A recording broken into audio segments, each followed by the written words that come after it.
I am so excited. I have someone that I admire from afar, and now we finally get to meet talking about his alma mater, Princeton. Kyle Brandt, an incredible host of Good Morning Football on NFL Network and the host of The Ringer's 10 Questions with Kyle Brandt. Welcome to the Playbook, Kyle. I'm thrilled to be here, and I'm a little nervous. I'm standing on the shoulders of giants. Like, how am I going to live up to Tony Hawk and Gary V? Like, I'm not supposed to be here. What am I doing here, Dad? This is great. I think that it's so awesome that those are the two people that you would choose. I see, because we've been over 700. We've had a great plethora of talent. But I was, thinking, okay, who's he going to say when he said on the footsteps of? And I was thinking, Jim Brown, Ray Lewis, or maybe he was going to go the Deepak Chopra or Sadhguru route. But it was the Gary V and the Tony Hawk route. Now I know a lot about the X's and O's where you're inspired. Did I just show my hand? Those are the two. Did I pass or fail? I wonder. You passed. Tony Hawk and I grew up together in San Diego. We're the exact same age. The only difference is he's still riding a skateboard at 53, and I can barely, carry one to my son. So that's incredible. So many kids want to be you, right? Yeah, and I get it. And I felt, especially when I was, I don't know how my life transitioned, but when I was CEO of Leigh Steinberg Sports Entertainment, it was a very duality, because everybody wanted to be Jerry Maguire, but nobody really knew what it was like to be a sports agent. I feel the same thing about being a host now and an entrepreneur. Is like everybody wants to be one, but they haven't been more interested than interesting about how to get there. You're an Ivy Leaguer. You have paid your dues. You're not an overnight success. But the one thing in your past that was really interesting to me, everything seemed to jibe to get you to where you were, except for, being on what you tried out for the Real World. Real World, yeah. And why was that something that you thought would get you to where you wanted to be, or was it just for fun? So the way it goes, and I know exactly what you're asking, and I think I'm going to give you what you're looking for. This is the spring of 2001. I have about 2 months left in my senior year in college. And if you go to 2001 at Princeton, everybody they're trying to figure out how we can get into investment banking, because it's right up the road in New York City and people are making big money, working long hours. And I remember being, just sitting around a beer keg at 22 years old and hearing that so-and-so, my fraternity brother, had not only landed a job with Lehman Brothers or one of these, that he had a signing bonus of like 6 figures. When we were 20, I'm like, dude, signing bonus? Who is he? Alex Rodriguez? They get signing bonuses for jobs? And I remember just being really pressured, because I wasn't going to do that. I was an English major. I wrote my senior thesis on the process of adaptations from books to movies. Like, I was a creative type. So I'm like, what the hell am I going to do? I had it in my blood that when I got to college, when I was a freshman, that I wanted to be an actor, really serious. Like, I played football, but I would be the guy running up campus doing theater too. And I would do plays and I would do games. And so I was going to move to LA and just give it a try. Spring of senior year, I'm sitting around, not a lot to do, mailing it in a little bit academically because I'm halfway out the door. And as luck would have it, or as misfortune, MTV came and did an open call about 1 block from where I live, my little apartment. They just said, Real World's the biggest show on MTV. You guys all love it. You watch it 24/7. Who wants to be on it? So a few friends and I split a few beers, walked down, mostly just for laughs. And apparently they loved me. And a few months later, I was picked from 50,000 applicants to be on that show in my hometown of Chicago. I'm telling you, if this had been 2 blocks away, I wouldn't have gone to it. If they had gone to Rutgers instead of Princeton, I never would have gone to it. It was in my lap. And I'm like, I'll go. And then it ended up like the way it did. It was wild. Would you say there's a lot of things in your life? I think there's a reconciliation between persistence and this nuance of awareness, meaning that when, obviously you don't just get into Princeton without hard work. You don't just get the jobs that you've acquired without working hard, but yet there are these slight, subtle nuances of, well, it would have been 2 blocks away. I would have been going to that, but yet obviously you have such great capability and charisma that you stood out in 50. That's no accident, right? I tell people, it may be an accident that you went, but it's not an accident that you won. And, looking at your career, working with Jim Rome and some of the other things that you've gotten to do, Have you seen that nuance? I call it the mathematical equation of luck. What you pay attention to and give intention to equals these coincidences that you want. Mm-hmm. Have you seen other areas in your life where you've been prepared for it, but it was a matter of coincidence or luck or circumstance or awareness that set you in the lap of success? Sure, absolutely. And you mentioned the Jim Rome thing. For anybody listening who has no idea who Jim Rome is, I'm sorry, but he is a massively, massively successful, nationally syndicated radio host and talk show host, and has had his own show for over 30 years. I mean, like a titan in the industry. He's in the Hall of Fame. You just made me feel so old that you had to like say that, because I'm so like, who doesn't know Jim Rome? That's like, I know. That's like Gary V. Jim Rome's the Gary V of sports radio. That's a good way of putting it. Jim R is the Gary V of sports radio. And the way that I became in his life was really fortuitous. And I'll tell the story because I think there's lessons to be learned from it. I was an out-of-work actor who was running out of money, living in the Valley. And I was about to move home to Chicago, where not joking, I would have lived in my mom's basement. Like the cliche come true. The only reason I fell on Jim Rome's radar was in my unemployment and my depression that I was starting to develop as I ran out of money. I was keeping a blog, which was a very 2007 thing to do. And I would just write a blog about my experiences living in LA, what I would get into, dating, all that stuff. And I wrote a blog one day about how I was at the gym and I was running on the treadmill, just doing what I'm doing. And I happened, because this is a thing that happens in LA, I happened to look to my right at the treadmill next to me as I'm jogging. And I'm not making this up because you couldn't. Jogging on the treadmill next to me was Carl Lewis. Carl Lewis, the greatest Olympic athlete, and before Michael Phelps, the world-class sprinter. And not only was I running next to Carl Lewis, I happened to look that I was on a 6.5 setting and he was on 6.0. So I was running faster than Carl Lewis on the treadmill, and I felt like I should be on the medal stand. I blogged about that. The next day, I get an email on my BlackBerry Curve. I wake up at 11 a.m. in my robe and rub my eyes out.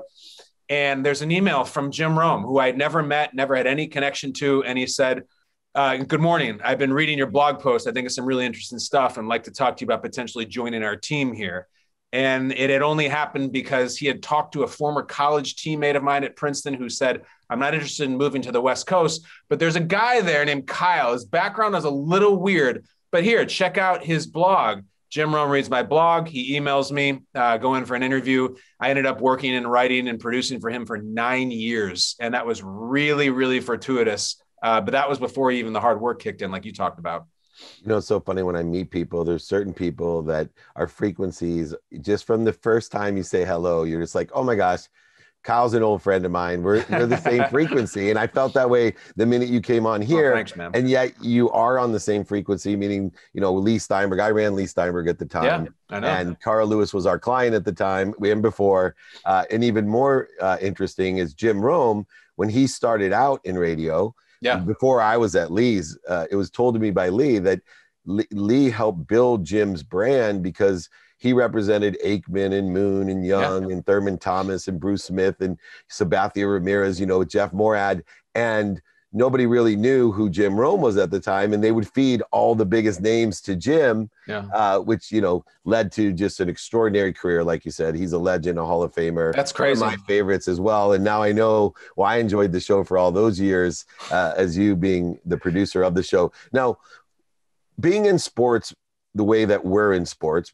We played college sports. You played at a real college. I played at Occidental. And but we both played just as much time, believe me. And I cared just as much as probably anybody, of course. But sports has a different nuance when it is part of your business. I call it a backdrop.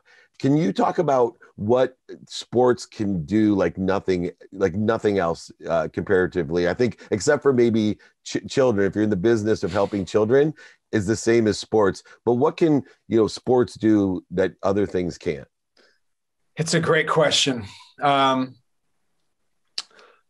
think that especially football, and there's every sport's going to have discipline and hard work and stuff like that, but I mean, I just remember times, and I'm sure you did too, Dave, where you're sitting in a huddle and you're sitting there with 10 other guys and there's people watching and there's coaches and there's real adults whose lives depend on it and careers depend on it. And, I was a running back. So look, it's 4th and 1 and we're playing Yale And the quarterback comes in the huddle and we're saying, we're going to run strong right 18 Oz. And I was like, oh my God, they're giving me the ball. This is it. If I don't do this well, we're going to lose. I'm going to be embarrassed. The head coach is going to be fired. The coordinators are going to be fired. They're all going to be have to relocate, take their children out of school, apply for jobs. Like, I'm going to be devastated. That's huge, man. I mean, that's big pressure on a kid who was 19 years old at the time.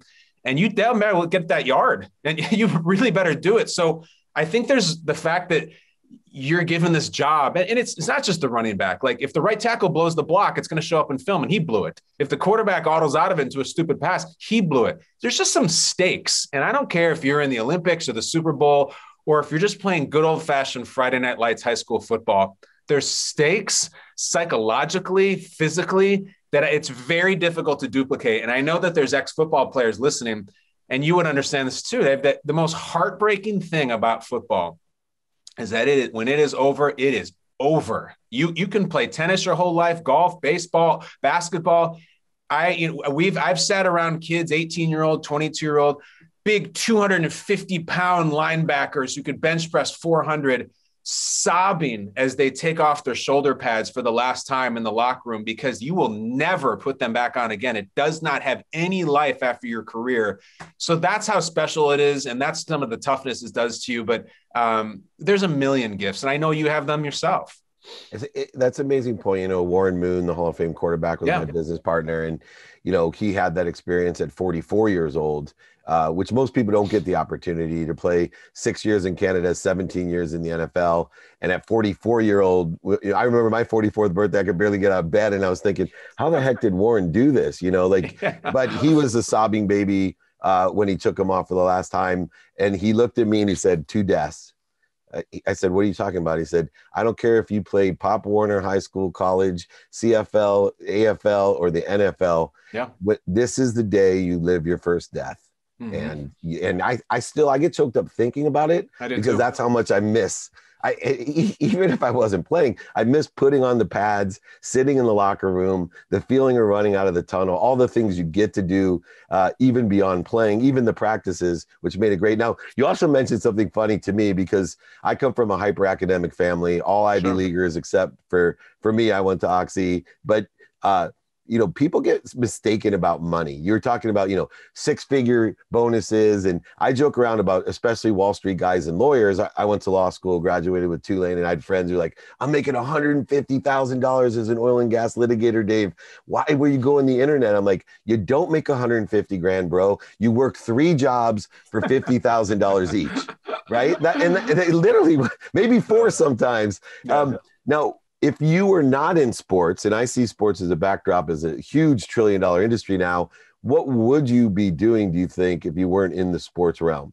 It's tough for me, but I'll tell you why. And this is asymmetrical. Sports and sports media and all the stuff I do now is my plan B. This is my fallback plan. Plan A was I was going to be one of the Avengers. I was going to be, Chris Hemsworth or Chris Evans. Those are all my delusions of grandeur. So I went to Hollywood. I ended up going, and I did the acting thing, and I'm doing soap operas, and I did a deodorant commercial with Randy Johnson, like back in 2003, and I was well on my way. And then it fell apart. I left the soap thinking I was going to be Matt Damon, like we all do. It didn't happen. Ran out of money, like I said. And then I'm like, well, I guess I better get into sports. So normally most people are saying, man, that would be my dream job. And I've gotten to the point where it's so humbling that I hear that, especially about Good Morning Football. That's my dream job. Like, that's incredible. That is so, I'm so honored that you would say that to me. But if we're being honest, this was the backup plan. My dream job, I'm supposed to be swinging a hammer and have a cape on. Without sports, I would have to go to plan C, which I don't know what it would be, crime maybe, but I already fell back once, Gary. I already fell back once. That is so good. That is so good. Well, I say the same thing. I executive produced movies, TVs, things like that. And the first one, Leigh asked me to be an executive producer of the movie The 500 with Angelo Pizzo and David Hanspa, who did Rudy and Hoosiers. Sure. And I'm looking at him going, hey, Leigh, I didn't go to film school. And he said, what do you mean? I said, I don't know how to be an executive producer. He said, do you know what an executive producer does? I said, yeah, you Nope. sit in that chair and you tell people what to do. He said, no, you moron. He said, executive producer raises money. I go, oh, I can do that. Okay. And I still think most people don't know. Most executive producers, really are money people. They just raise money. They think there's some artistically genius person like yourself. All right. Last question real quick. Yeah. Importance of competition. Okay. You have this great new show with the 10 questions. Thanks. I have some competition shows, 2-minute drill, elevator pitch. Now we have office hours coming up. How important is competition, and who are you competing with? Not just within the context of your show, but who should people be competing with? Well, there's two layers of that, because I'm competitive with my show as an entity, but also within my show, it is entirely based on competition for the content. And listen, my deal was, if I'm really going to pick up a paddle and paddle into these podcast waters, that is a turgid river. All right. You better stick out. What's my catch? Why am I different? I cannot just sit down and start talking about pop culture and headlines and have a few guests on that. Then you're a lemming. You're one of the masses. I said, I need something different. And my show is gamified, as we keep score. There's a trivia aspect. And there's a competition aspect, meaning every player gets 10 questions. They get them right, they get them wrong, they leave with a score. We've had people leave with a 3. Steve Smith Sr. is probably going to go to the Hall of Fame someday. He's the worst score we've ever had. He got a 3 out of 10. It's bad. Alex Smith just retired. He got a 9 out of 10. He's the best score we've ever had. So here's the best part, Dave, and you would love this. You get someone who's a massive public figure, a Matthew McConaughey or Aaron Rodgers. They've both been on the show. They've done a lot of media and a lot of interviews. So they sit down and here we go. He's going to ask me about this and ask me about that. The second you say to them, just so you know, we're keeping score and you're competing against the prior contestants, and whatever score you get here, I'm going to repeat it show after show to the next contestants who are going to try to beat you. You can see their body language. They sit up straighter. They kind of loosen their neck out a little bit. They crack their knuckles and they say, oh crap, I actually have to try on this one. So instilling competition into the content, they're out for blood. You had somebody like, an older actor, you think is just pretty dignified and laid back. Tim Robbins from Shawshank comes on. He wanted to punch me through the screen because he thought the questions were too hard. He was competing, trying to crack skulls. That's been my little niche. And then I take that and try to put it against all the other podcasts who don't do that. That's my thing. Dave, you talk to me about, what a sports do, what a competition do, your life story. You have this foothold. Competition and the scoreboard is mine. That is so awesome. Yeah, my superpower is I cry. I always tell my wife it doesn't work. It doesn't work. That's good though. Exactly. I'm the vulnerable podcast guy. Everybody loves me. Anyway, that's my superpower. I wish in this circumstance that my podcast was much longer. You're an incredible interviewer and interviewee. We have to do more together, my friend. I can't wait to see you in person. I know we're both honorary Browns fans as well, as I read, if that note's correct. But I certainly appreciate you coming on, the co-host of Good Morning Football on the NFL Network and the host of the incredible Ringers 10 Questions for Kyle Brandt, which you got to have. I want to get you Myron Rolle, who I think is the smartest football player of all time. Rhodes Scholar. Yeah, Rhodes Scholar. Now he's a brain surgeon now. Yes. But I'd love to see him get a 3 or a 4. So we'll just load the questions on him. I'll do that. And listen, before I go, Dave, I got to finish the connective tissue between us. And I really mean this, because there's a really big piece that I'd be remiss if I didn't bring up. When I was a senior in high school, I was just a walking, talking stereotype of a jock. I had the leather jacket. I drove a Jeep. I listened to Pearl Jam. I was a lot like a 90s version of Emilio Estevez in The Breakfast Club. And I said, I need something different. I know this is not my calling. In 1996 was the beginning of my senior year. My dad took me to the movies. We went and saw a movie directed by Cameron Crowe, starring Tom Cruise, called Jerry Maguire. I left the theater, said, that's what I want to do with my life. That was sports. That was entertainment.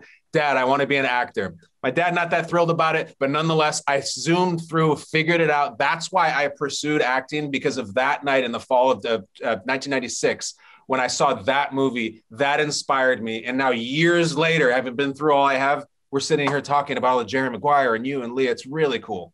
You're really cool. And I told you we're on the same frequency. There are no accidents. What you pay attention to, what you give intention to, create the coincidences of our lives. It's just a matter of time. Now you and I are going to see each other all the time. You'll see. The incredible Kyle Brandt. Check him out, especially the 10 questions with Kyle Brandt. I can't wait to listen to more of those as well with all of my friends and check out their scores so I can make fun of them.